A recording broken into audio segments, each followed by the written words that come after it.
غوث پاک نماز کے اندر باقاعدہ رفع الیدین کرتے تھے، اور یہ بھی ہم نے پچھلے سلسلوں میں بھی جوابات دیے کہ آپ حنبلی تھے۔ آپ اس حوالے سے کچھ یہ رہنمائی فرمائیں کہ کیا پیر اگر حنبلی ہو تو مرید کا بھی حنبلی ہونا ضروری ہے، کہ یا حنفی مرید وہ حنبلی پیر سے بیعت ہو سکتا ہے؟ نیز کیا طریقت میں بیعت اختیار کرنے سے کیا وہ فقہ کے بھی سارے معاملات مرید کو فالو کرنے ہوتے ہیں یا کیا ہے؟ یہ ہم ڈیٹیل کے ساتھ، تفصیل کے ساتھ خود غنیت الطالبین سے اس بات کو بیان کر چکے ہیں کہ سیدنا شیخ عبد القادر جیلانی غوث اعظم رحمۃ اللہ تعالی علیہ حنبلی فقہ پر تھے، اور آپ نے جگہ جگہ اپنے مذہب کو امام احمد بن حنبل کا جو مذہب ہے اسی کو قرار دیا ہے۔ تو امام غوث پاک رحمۃ اللہ تعالی علیہ یہ فقہ حنبلی کے مقلد تھے۔ امام احمد بن حنبل رحمۃ اللہ تعالی علیہ کی آپ تقلید کیا کرتے تھے،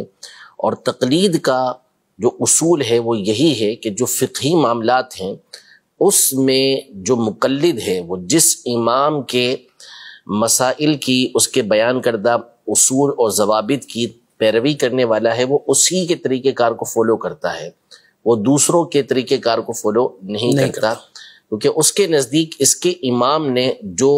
مسائل اور جو ضابطے اور قانون قرآن و حدیث کی روشنی میں بیان کیے ہیں وہ دوسروں کے مقابلے میں زیادہ مضبوط ہوتے ہیں اور ثواب یعنی درستی پر ہوتے ہیں۔ تو اس وجہ سے غوث پاک رحمۃ اللہ تعالی علیہ یہ امام احمد بن حنبل رحمۃ اللہ تعالی علیہ کی چونکہ تقلید کرنے والے تھے، اس لیے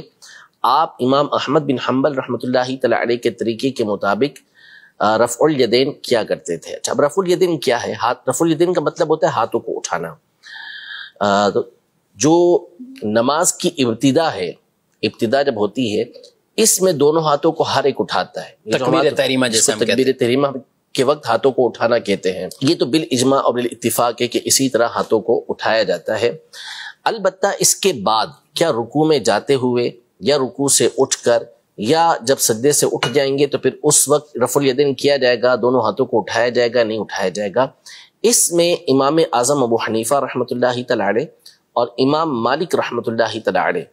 جو ائمہ اربعہ ہیں، ان میں سے ان دونوں کا مذہب یہ ہے، ان کا قول یہ ہے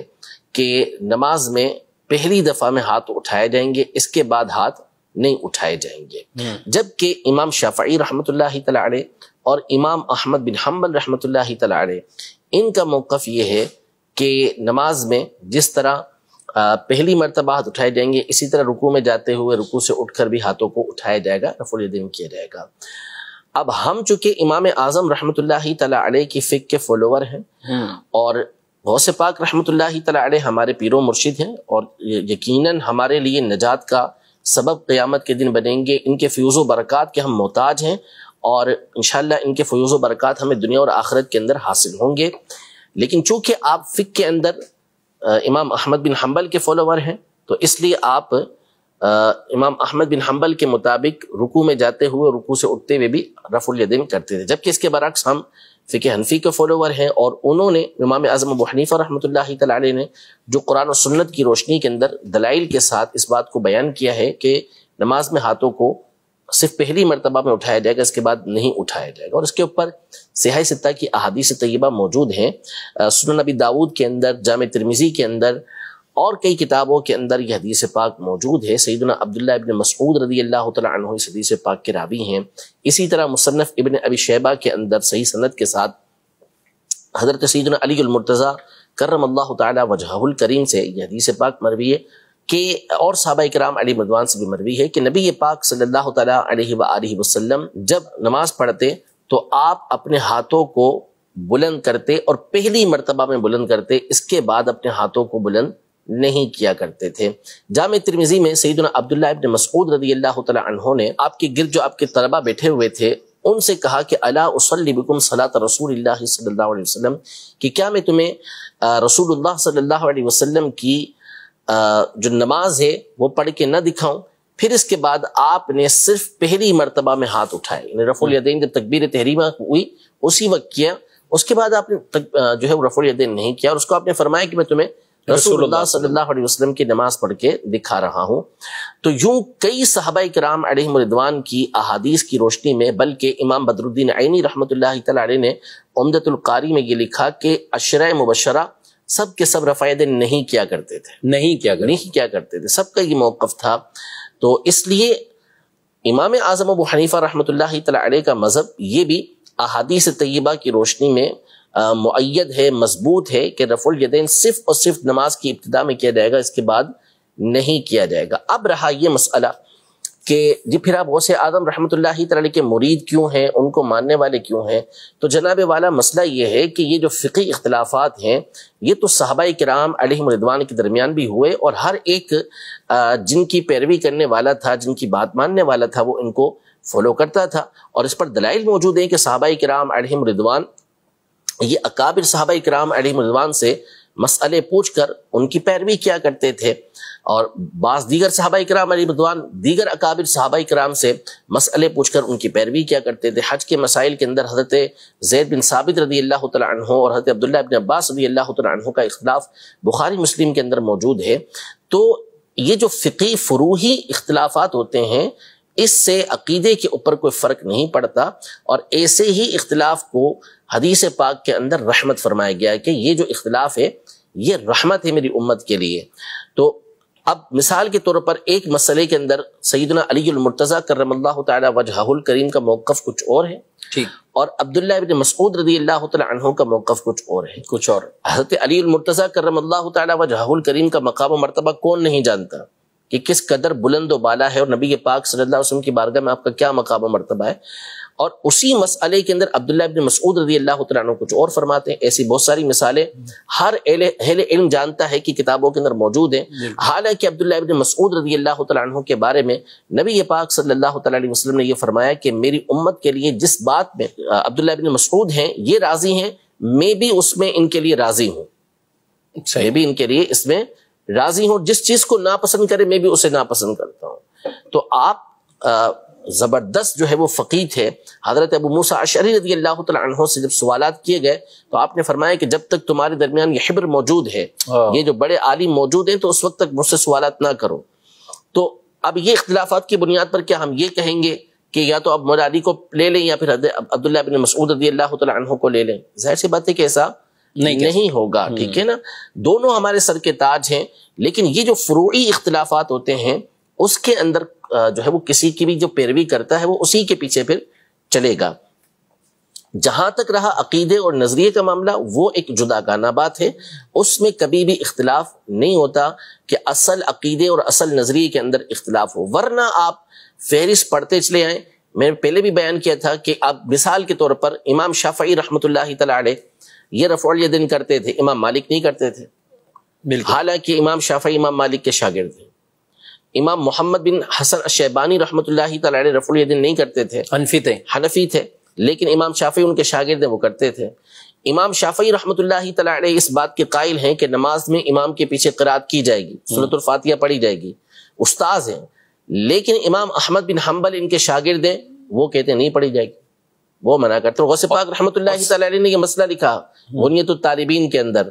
یہ حدیث پاک بھی نقل کی آپ نے کہ جب امام جو ہے وہ قرات کرے گا تو تم توجہ کے ساتھ سننا، وَإِذَا قَرَأَ فَانصِتُوا، تم توجہ کے ساتھ سنو. تو اب دیکھیں موقف کیسے مختلف ہے. امام احمد بن حنبل کا موقف کچھ اور ہے، امام شافعی کا موقف کچھ اور ہے، لیکن وہی ایک دوسرے کا ادب و احترام موجود ہے. وہ شاگرد ہیں، وہ استاد ہیں، تو کوئی اس کے اوپر آپس میں تان و تشنی نہیں ہے. تو غوث پاک رحمۃ اللہ تعالی علیہ کی ہم جو پیروی کرتے ہیں ان کو ہم اپنا پیر تسلیم کرتے ہیں، اور انشاءاللہ کرتے رہیں گے، اور اس کے فوائد ہمیں دنیا و آخرت کے اندر حاصل ہوں گے. تو وہ طریقت کے اعتبار سے ہے. باقی رہا جو فقہی مسائل ہوتے ہیں اس کے اندر ہم فالوور ہیں امام اعظم ابو حنیفہ رحمۃ اللہ تعالی علیہ کے. تو جیسا انہوں نے قرآن و سنت کی روشنی میں فرمایا ہم اس کی پیروی کرتے ہیں. اچھا ٹھیک ہے. اور جو کچھ روایات ہیں صرف ایک طرف کی وہ روایات پیش کر دینا کہ چاہے وہ بخاری شریف ہے یا مسلم شریف میں، تو اسی کو بیان کرنا اور اگلی دوسری روایات کو نہ بیان کرنا. جیسے آپ نے ان کتب کے حوالے بھی دیے ہیں کہ ابو داؤد شریف کے اندر، ترمذی شریف کے اندر، یا بطور خاص حضرت عبداللہ بن مسعود رضی اللہ تعالی عنہ جو کہ نبی پاک صلی اللہ علیہ وسلم کے صاحب نالین والوسادہ تھے، حضور علیہ الصلوۃ والسلام کے جوتے اٹھانے والے، آپ علیہ السلام کا تکیہ اٹھانے والے، یہ اس لیے ان کو لقب ملا کہ یہ نبی پاک صلی اللہ علیہ وسلم کی صحبت میں اس قدر آپ رہے ہیں کہ ان کو جوتوں والا اور تکیہ اٹھانے والا، یہ خاص طور پر محدثین پوری کتابوں کے اندر ان کا یہ لقب موجود ہے اور اسی لقب سے یہ پہچانے جاتے ہیں۔ تو انہوں نے جو نماز پڑھ کے دکھائی تو اس میں بھی ترک رفع دین کا تھا۔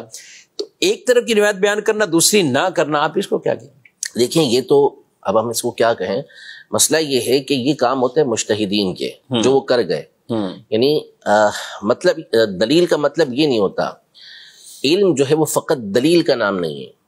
بلکہ علم جو ہے وہ دلیل سے استدلال کا نام بھی ہے۔ طریقے دلیل کیا ہے، طریقے استدلال کیا ہے، اس کی معرفت بھی یہ ضروری ہوتی ہے۔ صرف آپ ایک طرف کی دلیل چاہے عقیدے کے اندر ہو، چاہے وہ کوئی فقہی مسائل کے اندر ہو، جو فروعی مسائل ہیں اس کے اندر، بہت سے لوگوں کا یہی معاملہ عقیدے کے اندر بھی ہوتا ہے، وہ ایک طرف کی احادیث کو یا آیات کو دیکھیں گے، بولیں گے نہیں جی اللہ کے سوا کسی کو غیب کا علم نہیں ہے، جبکہ دوسری آیات کے اندر اس بات ہو رہا ہوتا ہے، ثابت ہو رہا ہوتا ہے، تو آپ ان کو بھی تو دیکھیں نا، اور دونوں کو دیکھ کے پھر آپ موقف بیان کریں گے نا کہ کیا اصل معنی بنے گا، کہ جہاں اللہ پاک کے لیے یہ فرمایا تو اس کا مطلب کیا ہے، اور اللہ پاک نے جب دوسروں کے لیے فرمایا تو اس کا مطلب کیا ہے۔ اسی طرح جو فقہی مسائل ہوتے ہیں اس کے اندر بھی جو مجتہدین ہوتے ہیں، ان کا یہ کام تھا کہ وہ تمام تر ادلہ کے اوپر غور و فکر کرتے تھے، پھر اس کے بعد ان کے سامنے جو مسئلہ منقع ہو کر آتا، بالکل واضح ہو کر آتا، وہ پھر امت کے سامنے بیان کرتے تھے۔ یہ ان کا طریقہ کار تھا۔ ایک جملہ بڑا یہ بعض لوگ کہتے ہیں کہ عرب دنیا کے اندر بھی اس طرح کا ایک جملہ بولا جاتا تھا، بولا جاتا ہے اب بھی۔ بعض لوگ کہتے ہیں کہ جی ہم وہ نماز پڑھیں کہ جو محمد الرسول اللہ صلی اللہ علیہ وسلم نے پڑھی، یا ہم وہ نماز پڑھیں کہ جو ابو حنیفہ رحمۃ اللہ تعالی نے پڑھی، یا ہم وہ نماز پڑھیں جو امام شافعی رحمۃ اللہ تعالی نے پڑھی۔ کون سی نماز پڑھیں گے؟ مسلمان کیا کہے گا؟ لازمی طور پہ یہ کہے گا کہ بھائی رسول اللہ صلی اللہ تعالی علیہ وآلہ وسلم نے جو نماز پڑھی وہ ہم پڑھیں گے۔ یہ تو کوئی مسلمان تصور ہی نہیں کر سکتا کہ اس کے برخلاف بات کرے گا۔ مسئلہ یہ ہے کہ رسول اللہ صلی اللہ علیہ وسلم کی نماز کا طریقہ جو آپ بیان کر رہے ہیں اس کو ہم لیں، یا جو امام اعظم ابو حنیفہ اور امام شافعی رحمۃ اللہ تعالی علیہ بیان کر رہے ہیں کہ یہ رسول اللہ صلی اللہ علیہ وسلم کی نماز کا طریقہ ہے، وہ ہم لیں۔ وہ احادیث طیبہ کی روشنی میں بیان کر رہے ہیں، ان کے پیش نظر بھی وہی احادیث ہیں جو آپ بیان کر رہے ہیں۔ تو مسئلہ یہ ہے کہ آپ نے رسول اللہ صلی اللہ علیہ وسلم کی حدیث کو بہتر سمجھا، یا امام اعظم ابو حنیفہ اور امام شافعی رحمۃ اللہ تعالی نے بہتر سمجھا۔ تو ظاہر ہے کہ ہر ایک یہ کہے گا کہ آپ کو تو عربی پڑھنا تک نہیں آتی، اور امام شافعی اور امام اعظم ابو حنیفہ رحمۃ اللہ تعالی علیہ نے تو برسوں قرآن و سنت کی معرفت کے لیے عربی کا علم باقاعدہ حاصل کیا۔ تو ان کی جو معرفت، صرف میں زبان کے حوالے سے بات کروں تو آپ تو زبان بھی صحیح طریقے سے نہیں جانتے، اور وہ اہل زبان سے بڑھ کر زبان کو جانتے تھے۔ پھر اس کے بعد قرآن و سنت کے جو علوم ہیں جو ان کے پاس تھے، ان کا تصور بھی آپ کے پاس نہیں ہو سکتا۔ آپ کی تو ہر بات کے اندر 10 باتیں نکل آتی ہیں، تو جب آپ کو اتنی بات معلوم نہیں ہوتی تو پھر آپ امام اعظم ابو حنیفہ اور امام شافعی رحمۃ اللہ تعالی علیہ ان کے مقابل کیسے کہہ سکتے ہیں کہ ہم ان سے بہتر دین کو جاننے والے ہیں؟ تو اصل مسئلہ یہ نہیں ہے کہ رسول اللہ صلی اللہ علیہ وسلم کی نماز کے مقابلے میں آپ امام اعظم یا امام شافعی رحمۃ اللہ تعالی علیہما کی نماز کو پیش کریں گے، نہیں، بلکہ آپ اس بات کو دیکھیں کہ آپ نے رسول کریم صلی اللہ تعالی علیہ وسلم کی نماز کو صحیح سمجھا یا ان حضرات نے صحیح سمجھا، تو پھر یہ مقابلہ صحیح بنے گا۔ پھر اس کے بعد بات بیٹھے گی کہ ہم کس کی دلیل کو فالو کریں، کس کی بتائی ہوئی بات کو فالو کریں۔ احادیث ہمارے سامنے بھی ہیں، جس طرح آپ کے سامنے موجود ہیں، احادیث امام اعظم کے سامنے بھی موجود تھی، امام شافعی رحمۃ اللہ تعالی کے سامنے بھی موجود تھی، اور یقیناً وہ ہم سے بہتر انداز میں دین کو سمجھنے والے تھے۔